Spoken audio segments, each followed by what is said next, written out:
You can tell when the bear cubs are born. And there's a 6-week window between the middle of January and the end of February, and you can tell because the weather warms up and there's a fog. Even with very deep snow, there's a fog, and the fog is the breath of the bear waking up the bear cubs. Now, if you're trained in the scientific method, you'll be thinking, okay, give me a break and also show me the data set. Well, lo and behold, there have been a number of studies on bears. Cameras in bear dens, recording of all these things, and guess what? There is a 6-week variable window in which bear cubs are born.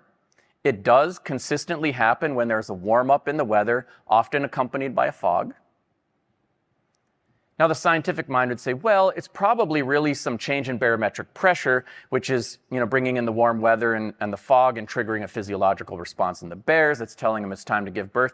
I won't even argue those things. Here's my question, though. How did she know? How did she know? And the answer is she did not know by using the scientific method.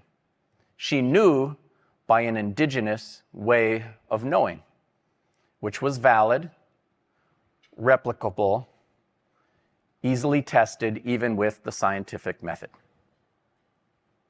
There are 1,000 stories like that. We can't even build a building around here that lasts for 40 years.